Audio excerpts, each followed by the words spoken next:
the assumption like, oh, if I do something, unskillful, unwholesome, it's not that surprising. I'm a human being trying my best. I'm not a saint, even if that's maybe what I'm hoping to be and I'm working toward. But if I beat myself up over being imperfect, then I'm misunderstanding something about the nature of the universe and about the nature of myself as a flawed human being.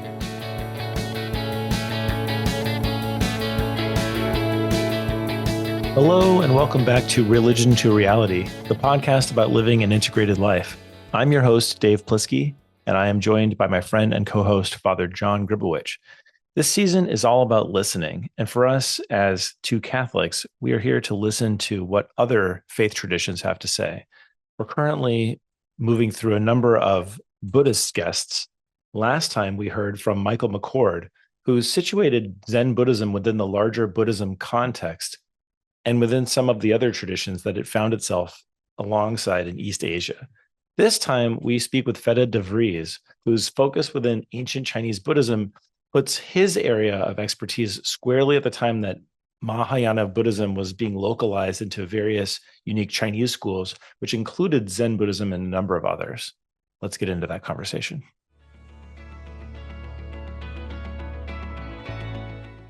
Today, we are joined by Fedde M. de Vries. Fedde is an assistant professor at Dharma Realm Buddhist University.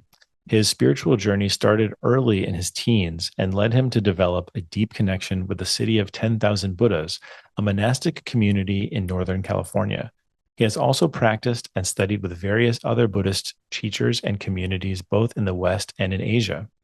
Fedde's interest in Buddhism also guided his academic trajectory.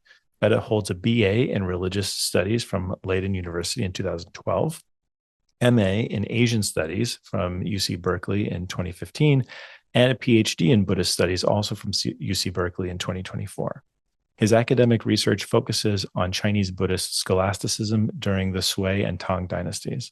In 2024, Fedde joined the faculty at Dharma Realm Buddhist University, a small liberal arts college on the campus of the city of 10,000 Buddhas, thus bringing together his Buddhist practice with his academic training. He teaches courses there in their academic programs, including courses that introduce students to meditative practices from the Buddhist tradition. Fedde, welcome to the show. It's great to have you. Thank you so much for having me. I'm excited to be here. Absolutely. So I know you and John know each other, but you're new to me, and I'm sure you're new to most of our listeners. So I'd love to hear about, kind of your life story, especially your kind of spiritual journey that we already mentioned. Just love to hear that path and what was happening. Yeah, thank you. I guess I'll just start at, I don't know the beginning, but a beginning, which is when I was 12 years old and picked up a book in the library when I was staying over at my grandparents' place.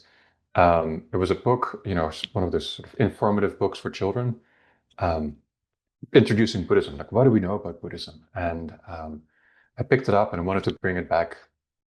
And so my grandfather was okay. And I still remember sitting on where I was sitting on the couch and how their couch was in their apartment back then, where I was reading about the Four Noble Truths, this Buddhist teaching of the Four Noble Truths. That really struck me, and that just kind of got me going on like an ongoing interest. Like I just kept pulling books out of the shelves in the library. Then when I got home, and scouring the internet for things that I could find, and then within a few years, I found the city of 10,000 Buddhas, Master Shenhua, and his disciples, and my standard joke is that when my dad had roughly stopped telling me bedtime stories, Reverend Hong Sure took over unknowingly. Reverend Hong Sure, I would download his talks, the MP3 files of that, put them on my, what do you call it back then? Not an iPod. Anyway. An iPod, right? Yeah, something to that, yeah. Ancient technologies at this point. And listen to that before going to sleep. Yeah. I think an iPod's going to be like the hardest one to explain to a kid one day. It's like a CD makes sense. You're watching it spinning, like that is what is playing Yes. right now. And like, streaming, it's like, well, you just take it for granted. But an iPod makes almost no sense, right? Like, anyway, sorry, John, go ahead. Um, well, actually, let's go back a little bit earlier, just so we put a Yeah. few things in context. Like, were you a spiritual seeker? Was that something that was kind of already ingrained within in you from a very young age, which is why you even thought it'd be interesting to learn about Buddhism from that book? Or was there religious practice happening within your family, or like how did you kind of see where this whole new pursuit of learning about Buddhism fit into your overall spiritual sense? Let's put it that way. Yeah, as I mentioned, this was when I was 12 years old when it started. So it's a little, reconstructing a part of my life to which it's a little hard to have memory access. Sure, But sure. I think, I don't know if I was a spiritual seeker at that point. That would maybe be an overstatement. I definitely, so I did grow up in with going to church with my parents in what I guess I would describe as a very liberal Protestant denomination church. Um, that for various reasons I was unsatisfied with. I just didn't feel at home there. Didn't feel I was kind of, taught in the sort of Sunday school gatherings with our sort of preteen group in a way that made sense and was inspiring, nor also respectful of I hate to say it, but respectful of my intellect. I was just like devouring Mm, information. I wanted something that would make sense. mm, Um, and so that's one part of it. But I do remember, in this Protestant liberal, church was not very devotional, but I do have this very poignant memory of a few years before that. I must have been 8 or 10. That the children had some role in the church, and we were like, holding a candle. And so I stood there in front of the church holding a candle, and my father afterwards remarking to me that I was like holding it with such sort of like devotion, so solemnly. So I think I've always had this sort of like mm. natural sense of devotion and um, connection with the sacred um, that that needed to find a place to go. Yeah, and that's really beautiful. I mean, I was such an honor to be part of your wedding Mm. because just the remarkable care and sensitivity and respect that you kind of showed in navigating an interfaith wedding ceremony with your wife Rosa, who's Catholic. Like it was really to me lived religious dialogue in action as how we or how I was able to witness that with both you and Rosa, and it was just beautiful. So I can see this type of reverence that you bring to things. And is there something within like your study of Buddhism that has now kind of amplified that for you or augmented it in some ways? Like, how do you approach, let's just say, the world with that type of reverence? Like, what are we supposed to do when we discover that everything is to be reverenced in some type of way? Is that fair to kind of say that that's how you look at things, or? Well, first of all, I mean, thank you for your role in the ceremony. I mean, Mhm. I did a few parts putting together the liturgy, but You did a lot actually, but okay. the I mean, your input and Hmm. sort of the energy that it brings, Hmm. and your openness and sort of inspiration to be part of this interfaith ceremony, um, also made feeling this inspiration very easy. Hmm. Um, I guess I can answer.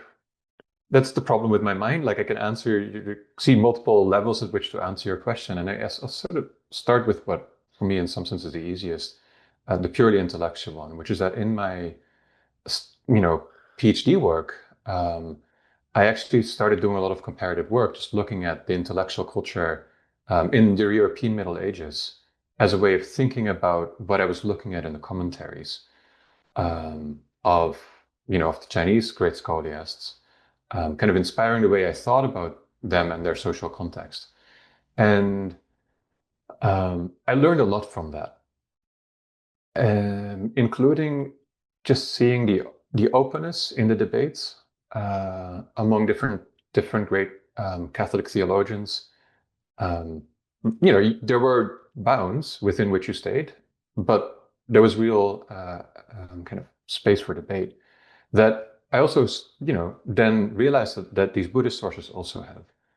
And I think maybe that does come in a way that's there. I might be jumping here a little bit, so you can help me flesh this out. But, in these Buddhist sources, I really enjoy the way they really engage very seriously with their texts. These scholiasts, these scholar monks writing these commentaries, often performing these commentaries, as in like getting on a lecture sheet and like talking about a text, and even like having a debate partner sparring with them. That they really master the tradition, but were often not beholden to one single answer. So they take the tradition really seriously, but their taking it seriously includes a playfulness.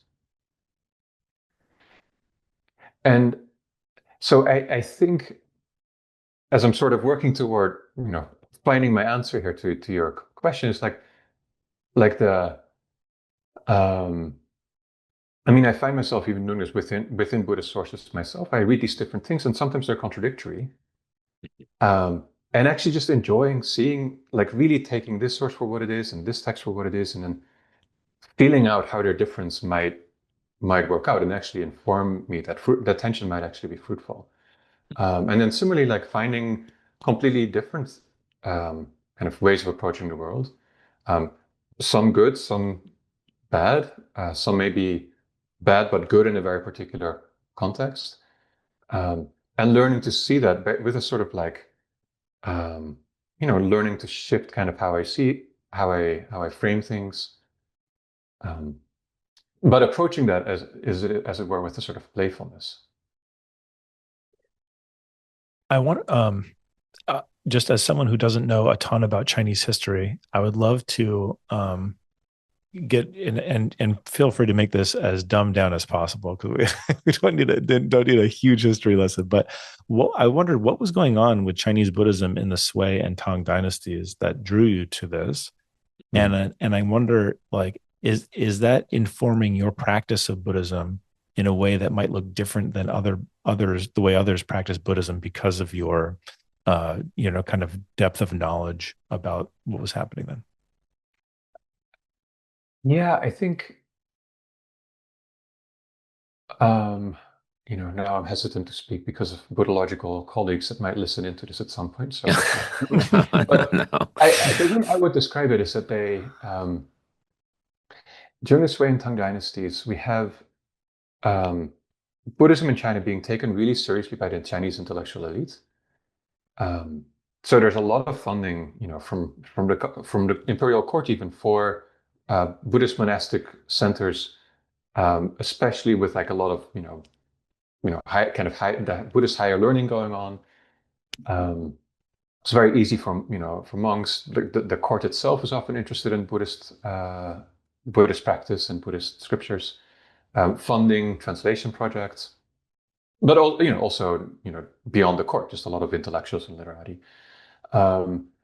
And so that's happening. At the same time, there is still back and forth with, let's broadly say, with India, where Buddhism originates.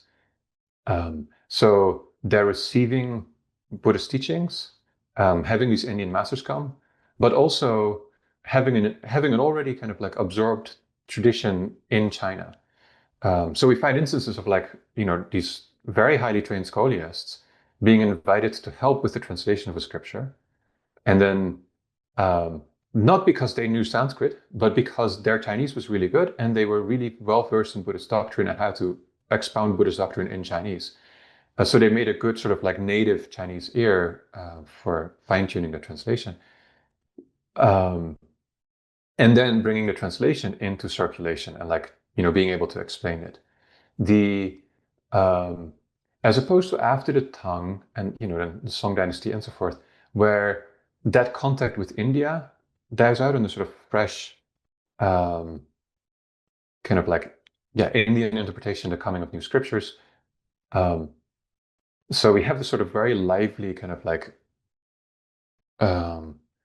assimilation of Buddhism in sort of conversation with these masters who are actually visiting and almost checking the tradition and then fine-tuning it in terms of like being kind of in integrity with the Indian sources, which that sort of my own situation where I find myself is that the city of 10,000 Buddhas that I've been associated with for a long time was founded by this Chinese monk, this master who came from China, Master Xuanhua. And he was very kind of intent on bringing Buddhism to the West, making it available for Westerners who are interested in Buddhism, but also with the real sense of like being in integrity, being with the sort of authentic tradition, which of course is an ongoing debate. Like what exactly is the baby and what's the bathwater, and even if we keep the baby, then we still need Western bathwater to kind of sorry, that metaphor is getting weird. I was like, please keep going. Where is this going to? Yeah. But but at this point in our history, we actually have a lot of Chinese or like Taiwanese, Vietnamese people in our community who are much more traditional than many of the Westerners who early on drew near to Master Xuanhua. And so it's an ongoing kind of dialogue, like, oh, okay, we have these practices that are in a very traditional Chinese form, and we have Westerners, and I myself am a Westerner. How do I relate to these practices? Do I kind of have to adapt them to myself? Do I not? Which is this ongoing kind of conversation that requires listening deeply to what kind of original intent might be, versus then finding what works for me. But so also not just listening to myself, because then, Yeah. So what's an example of something that one of these, Asian people might be bringing from their tradition that might be different from kind of a person who's introduced in the West for the first time or something?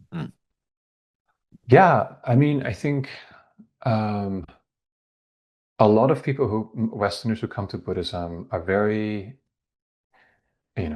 they think of Buddhism as being about meditation.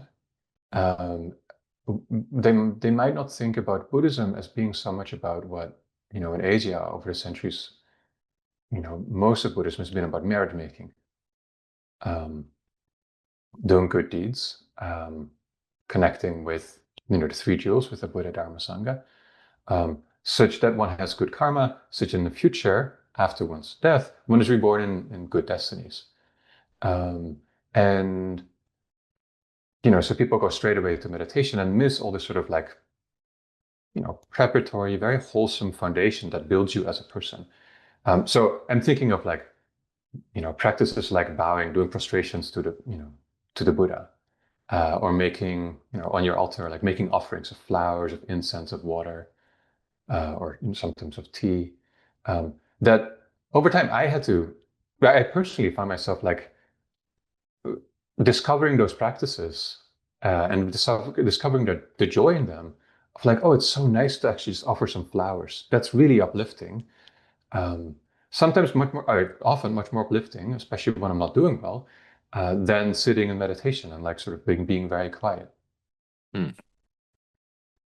That's such an interesting thing. I mean, because as you know, in Roman Catholicism, there's so much ritual, and a lot of times I think even Catholics kind of scratch their head thinking like, I'm not really quite sure why we're doing this or why this is so important. But to kind of discover the ritual and be able to see how of value it is to your way of just showing up in the world. I mean, that's a great lesson for anyone who's part of a religion that emphasizes ritual. Because what does it feel like for you? Like when you are offering flowers on, say, your altar, your personal altar, what's going on there? Like what are you offering flowers to, or like how do you integrate that whole expression? I think, yeah, the way I would describe how it feels to me is, I actually like to think about the analogy of like doing these things in our own daily life. So, if you have a loved one and you bring something to them that they like, um, I give flowers to my wife and she lights up and she's so happy. You receive a guest and you offer some water, and just like there's this appreciation for this act of generosity. And just going like, look, the altar is represented, is present on, or sorry, yeah, the sacred, or the Buddha is represented, is present in that sense on my altar. And then by an act of imagination, like the Buddha is really just sitting here. And if I put a flower there, like I can have the sense of like, oh, the Buddha is happy receiving with me making this offering of a flower. And when I give my wife a rose, she lights up, and then I myself feel very happy, right? So that kind of analogously, like when I offer flowers, like, oh, this is so nice. Like I feel uplifted doing this. It's really beautiful. Or for that matter, like, it's in some sense easier to imagine just with serving our monastic community. Have vows of celibacy and poverty, or in the sense they at least don't have an income. And there's many things that they're not able to do by virtue of their rules. So sometimes just offering offering them water, or like letting them walk first. What is your relationship to the monastic community? As in what my own. Well, you said like so serving the monastic community. Is this the place where you go and you spend time on a regular basis, and you have relationships with them, or is it more just when you happen to be there, you want to make sure that they're taken care of? Like, I just wondered what kind of regular contact do you have with the place and with the people? Yeah, I find myself in a very blessed situation. I mean, the Sangha, the monastic community in the Buddhist traditions, considered a field of blessings, and just being able to see monks and nuns out on the street is especially here, is a rare sight. But just that seeing them, like those symbols of peace and renunciation, is understood to be really kind of like wholesome. And so I consider myself very blessed because I have colleagues who are monks and nuns. I have students who are monks and nuns, and I'm around teachers who are monks and nuns. Just working at Dharma Realm Buddhist University at the City of 10,000 Buddhas. There's monks and nuns living there. Some of the other faculty are monks and nuns, and then some of the students. Gotcha. And so there are occasions when we have, monastics come to visit, or when, when say I'm helping to host someone, or just when we have a meeting and there's like a tiny little thing that I can do to make life easier for them. You mentioned that there are foundational aspects of Buddhism that the West seems to be sort of skipping over and going straight to certain practices like meditation. Is there a danger in moving straight to meditation without starting with the first those other things, or is there how do you feel about people kind of taking pieces of Buddhism without the whole?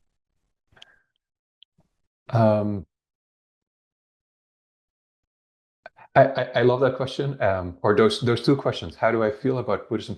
People taking pieces instead of the whole. In some sense, I feel it's inevitable, and people are going to do it, and we need to do it. There's ways in which I practice at home that's very different from how the monks and nuns practice, in the Buddha hall. Which is to say, like, I prefer to sit down on the ground as I do my practice, whereas they do their ceremony standing, which just gets into my back real badly. But I do really think there is a danger in throwing things out too easily without a sense of discernment, especially a lot of these, things that kind of rub against us as Westerners or modern people. Because nowadays one doesn't just find these kind of preconceptions with Westerners, but a lot of Asians who come to Buddhism have the same expectations, or like meditation, like deep insight. I mean, I think a lot of the basic teachings of Buddhism are about, again, karma and merit making, or like wholesome connections, honoring your family, like having wholesome friendships that provide a lot of, how do I put it? I mean, just like foundation for good mental health. And a sort of, to speak slightly more in Western terms, like, they um, divide sort of provide elements for a virtue ethic that would help you lead a flourishing life, regardless of whether or not you're like intending to attain full freedom from suffering, by deep meditative insight. Um, and I have found personally, just to make it very personal, that in periods when I was, say, struggling with depression or panic attacks, meditation, silent meditation, was often not the answer. Sitting quietly for 45 minutes or an hour, uh, letting my thoughts arise and cease, and just breathing through all of it. When there's, say, suicidal ideation going on, it's not, well, it doesn't help. It doesn't help. But in those situations, going like, oh, I can make offerings to something that feels uplifting, or oh, I can make prostrations in a sense of purification, laying down the burdens and lifting myself up. I find like, oh, I can like be in the presence of the Buddha and like, these kind of honored figures. It's like, oh, I'm actually safe. I'm held. Like there's care for me in the universe. That's really beautiful. It's very hopeful too. I mean, because there is just this there seems to be an assumption that meditation can solve everything, and at least my practice, my understanding of Zen and the way I like to practice Zen, and I'm specifically talking about Zen here, is that it could be anything. Anything is really a Zen moment. If you just simply look at it that way, I mean, and then there's tremendous, there's a tremendous effect from that, which is difficult for a lot of us because I think we think that, ritual and practice has to look a certain way and you should do it as often as you can. And that kind of shows that you have like a thread moving through your life that makes it identifiable with some type of, let's just say, belief system or whatever you want to call it. But to have something that's not as orthodox as that type of approach, let's just call it that, sounds kind of risky, and it sounds almost like you're kind of making it up as you go. But like in some ways you are, so, and there's maybe nothing wrong with that. I mean, at least that's what I'm picking up from how you're saying it. I mean, if I'm saying something that doesn't, gel with you, I mean, just, you can say, but that's what I'm hearing. Yeah, I mean, I think in some sense, we're always making it up as we go. We're offered these tools that that we can use. Absolutely. Now, it's sort of my kind of my warning that I think Dave was picking up was like, sometimes there are tools in our toolbox that we shouldn't discard because they might be extremely helpful, and we shouldn't discard them because we're biased toward them. But we need some playfulness to figure out which tools are necessary when they're given the circumstance. Yeah. Right. I like how you use that word playfulness a lot. What does that mean to you when you say that? Joy and curiosity, feeling things out, like a sense of lightness, but a lightness that like also takes things really seriously. I mean, this is in my dissertation, one of the chapters, chapter 4, which I don't expect any of you or your listeners to ever read, but I actually explicitly compare what the great commentators in the Sui and Tang dynasty were doing in their commenting on scripture with jazz. And I think, jazz musicians improvising, you take very seriously the things that, the musical tradition has handed you, and you play with them, right? You find new ways of working with it. You don't throw the entire thing out, then no one else in the band knows what you're doing. Which, and that provides, that's the other side of it. That provides a sense of safety. So there's the tradition which has given us all these tools. that is kind of present, and that offers me a safety within which I can play. Do you think Buddhism is particularly helpful for that sort of approach to spirituality where you're given a strong tradition, but you have a lot of freedom to play within it? Um, I don't think I would claim that for Buddhism. I think, I mean, as I said earlier, part of what helped me realize this about the Buddhist tradition was reading about scriptural exegesis and commentaries in the European Middle Ages. Um, I think maybe at some points they exemplify it, kind of, especially. Just as one instance that's come to mind is the great master Changguan, this commentator, 8th, 9th century, writes a preface to his to a long commentary that he writes. And then a decade or so later, he writes a sub-commentary on his own preface, which was in verse. And there's elements of that where he gives incommensurable explanations of the same line. You're like, wait, didn't you mean a single thing? It's just like, well, here, let me explain it this way. Let me explain it this other way. Both are valid. So there's maybe there's a focus on sort of non-attachment ultimately, and like attaching to views is considered, unwholesome as something that leads to suffering. But I tend to think of tradition as properly understood, and as opposed to fundamentalism as intrinsically being about or containing an element of play, and giving space to play.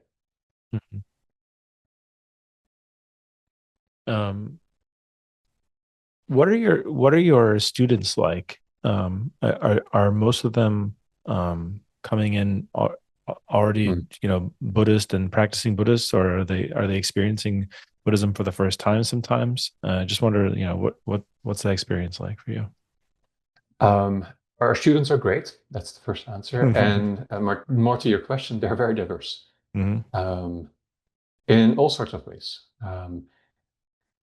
We have 3 academic programs. We have a translation program, a master's program, and a master's. And the master's is in Buddhist classics, and the BA is in liberal arts.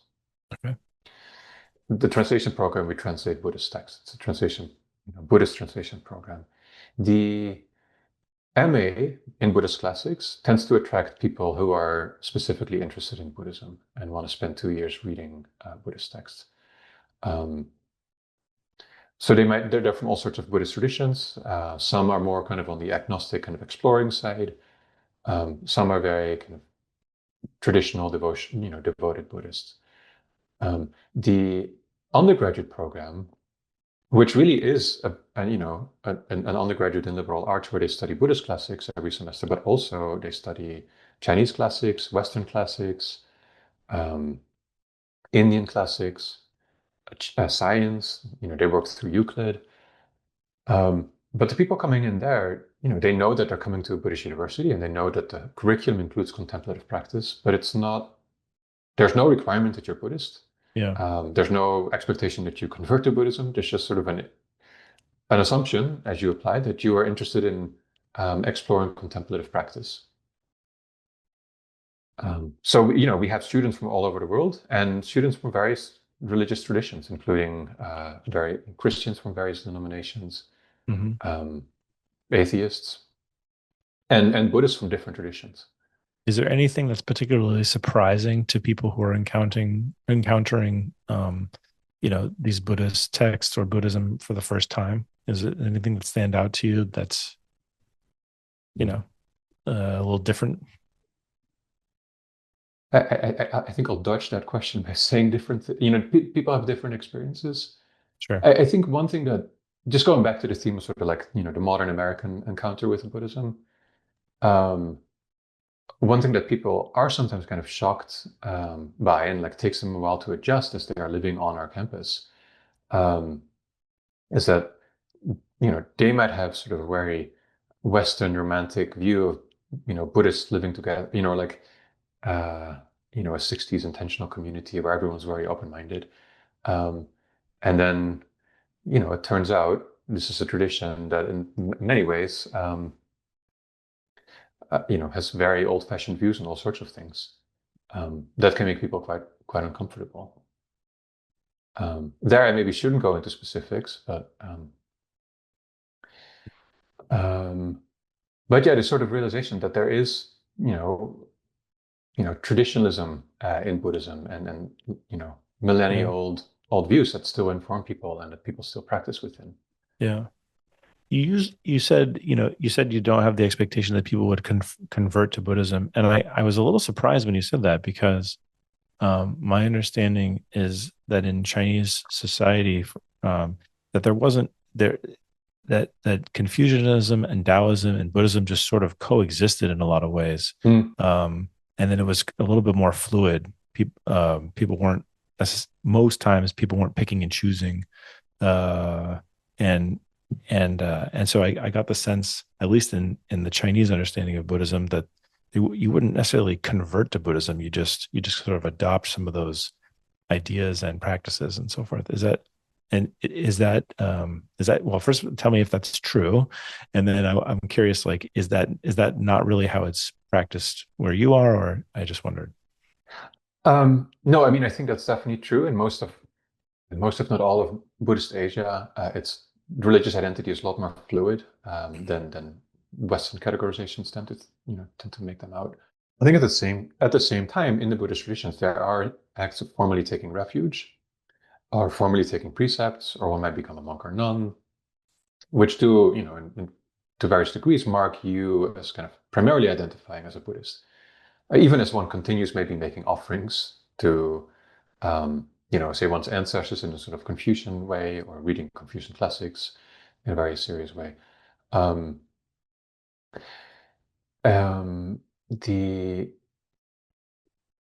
So there are ways of being, quote unquote, more formally, a Buddhist within the Chinese or Indian or Japanese cultural context. So that's part of the answer. So yes, I think you are correct there with that caveat. But then on, in the Western context, when people, encounter Buddhism, especially if they come from a Christian background, or even if they're like atheist or agnostic, like, I don't want to become a Buddhist, right? I'm a Christian. So then, right, like, they might have this feeling like, oh, are they expecting me to convert? I was like, no, we're not expecting you to convert. Now, of course, I mean, we're talking about it exactly in the way that you put it. Like, if there are things here that you find valuable, please take them. I mean, just like, frankly, I'm taking things from other traditions that I find valuable and help me understand the Buddhist tradition better, help me understand the world better, my life better.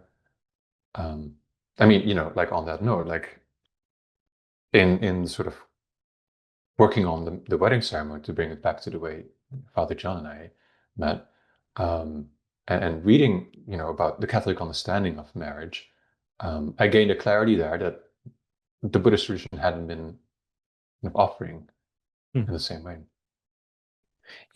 Tell me a little bit about the history of the Buddhist-Catholic dialogue within your tradition, because I know that you mentioned that with me.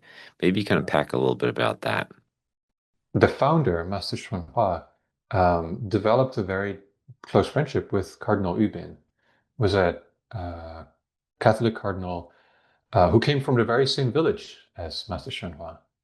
And the two of them, would talk. And there is this Cardinal Ubin founded the Fudan University, where just a month or so ago we had visitors from Fudan University in Taiwan visiting us here in Ukiah. And that's a Catholic university, and we feel, kind of very, very close with them. And over the years, our monastics have had various gatherings with Catholic monastics and priests, engaging in interreligious dialogue. Yeah, and Master Shui famously made a sort of promise with Cardinal Ubin, like, oh, if I will be the Catholic among the Buddhists, and you can be the Buddhist among the Catholics. Yeah, I like that when you expressed it that way. That's interesting. Are there things that you and your wife are learning from each other's traditions, you've noticed? I mean, one thread that's that proceeds, that stems in my reading from my research, but is that the that has quite deeply informed the way I think about Buddhism and my Buddhist practice and Buddhist community, is the way that the Catholic Church has put this emphasis on not just the scripture is authoritative, it's scripture plus tradition. Mm. And tradition is a complicated conversation. Mm. Which, then I go like, it's a kind of playful conversation and continuous adaptation.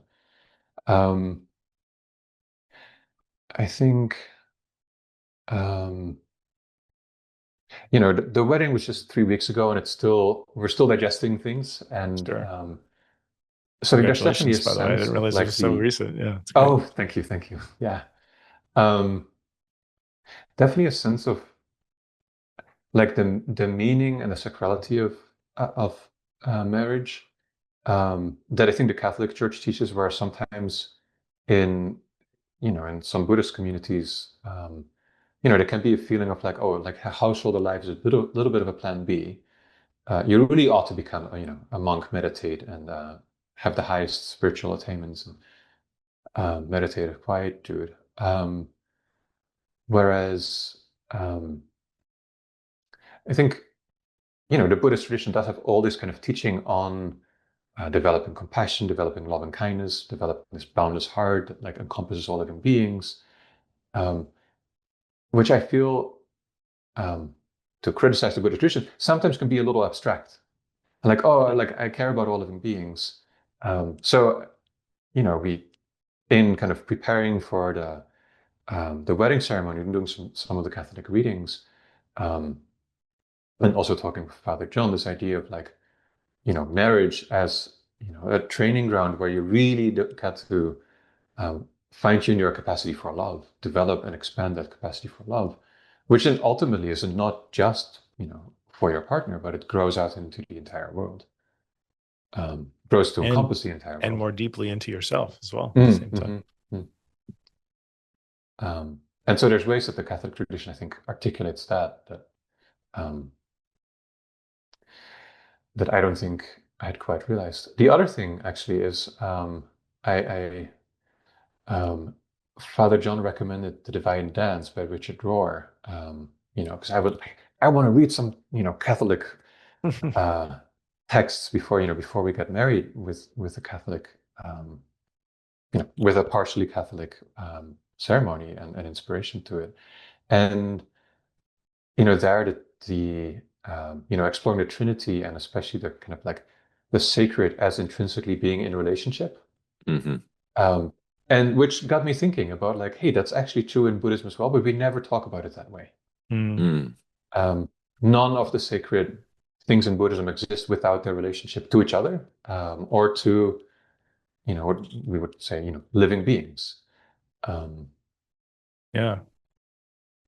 It's interesting that you just brought up Richard Rohr, just because when you mentioned the Catholic idea of how important both scripture and tradition are, he adds one more element, which he would say is maybe even more important, or at least important to lead with, which is experience, personal, your own personal experience, which is, I think, kind of implied all the time, but often not named. Because let's be honest, like if you didn't give honor to your own experience,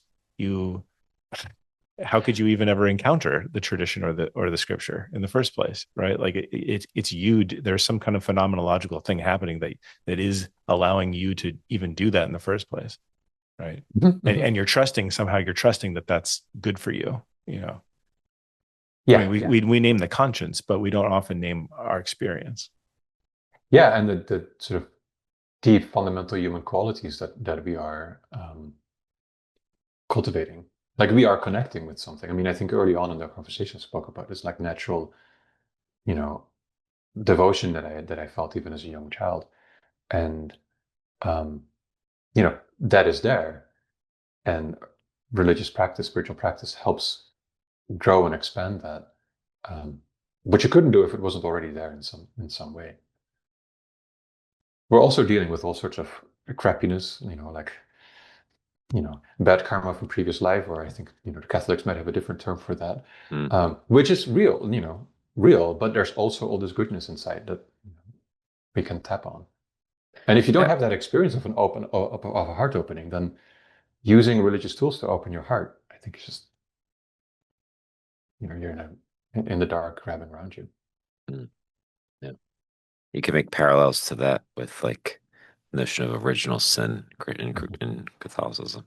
That we all are fundamentally good, yet we inherit something from the foundation of the world too that allows things to exist within us that we're not personally responsible for, but we have to still contend with. Yeah. Which, actually oddly is another aspect of Catholic teachings that sometimes that I will think about sometimes and give me some solace. The idea of original sin, which, again, like just thinking in Buddhist terms about all this negative karma that we carry and all these habitual tendency that we have, but the assumption like, oh, if I do something unskillful, unwholesome, it's not that surprising. I'm a human being trying my best. I'm not a saint, even if that's maybe what I'm, hoping to be and I'm working toward. But if I beat myself up over being imperfect, then I'm misunderstanding something about the nature of the universe and about the nature of myself as a flawed human being. Mm-hmm. Yeah. That's a great way into self-compassion, right? That compassion that you have for others has to be extended also, and maybe first to yourself. Yeah. Mm-hmm. Absolutely. Yeah. Maybe even one way of saying that is if you don't yourself have the experience of wishing yourself well and like being happy yourself, then it's kind of meaningless to wish other people to be well and happy. Yeah, we can't give what we don't have. Yeah. Well, as we close here, I wanted to ask you about your practice of listening. This season is inspired by our guests from the previous season, who over and over were telling us how important listening is, how sacred listening is. And so we like to ask our guests now, how do you cultivate a practice of not just any kind of listening, but maybe listening without agenda? How do you do that in your life? I think it starts in the same place for me. When I am in situations where I really need to listen to someone deeply, to really kind of center myself, right? Be in my own body, find my own center, relaxed as much as I can. Even again, physically opening, the heart, opening the shoulders rather than hunched over, ready for the next thing. And continuing to breathe. I find if I don't start from the kind of physical centeredness, from the groundedness, from that space, then it comes with all these kind of like tendencies to overlay. But if I start with a sense of openness and like relaxation in my own experience, like the new things are safe, and I can be open to someone else bringing in what they're bringing in. And I think it also kind of goes along with, my earlier theme of like, playful seriousness or serious playfulness. Like when someone's saying things that I don't understand or don't know yet, I don't have to immediately have a judgment or like a response to it or a way of putting it in my own worldview. I can just let it be and let it simmer because it will kind of work itself out. Absolutely. Yeah, that's beautiful. I love what you just gave us, because it's something that's so incredibly practical. Everyone comes with their body, to any situation of listening, more than their ears, right? As you're saying, and so it's so totally applicable to every situation. So thank you for that. Yeah, beautiful. Well, thank you so much for having me. This was delightful. Yeah, it was great. It was great to have you. Thanks, Fedde. Well, I'm sitting up straighter. I'm so pleased that no matter what walk of life our guests are coming from, they're able to articulate their practices clearly and make them applicable even to those outside their tradition. Fedde is a scholar and an academic, but I find he mostly just comes across as a down-to-earth person. It's very warm and welcoming. Next time, we're going to hear from our guest, Eva Natanya, who is an incredible combination of Buddhist and Christian. She manages to hold them both so well and speaks about it so eloquently. I love this comic. I know I say this every single episode, but it's true. I love all these, and you should too. So please join us next time for Eva Natanya. Religion to Reality is a podcast, but it's also a monthly interfaith gathering. You can join us online for free. The sign up for the Interfaith Gathering is available at our Substack, which you can find at religiontoreality.substack.com. Religion to Reality was created and is executive produced by me, Dave Plisky, and is produced and edited by Nick Strapoli and Connor Donnelly.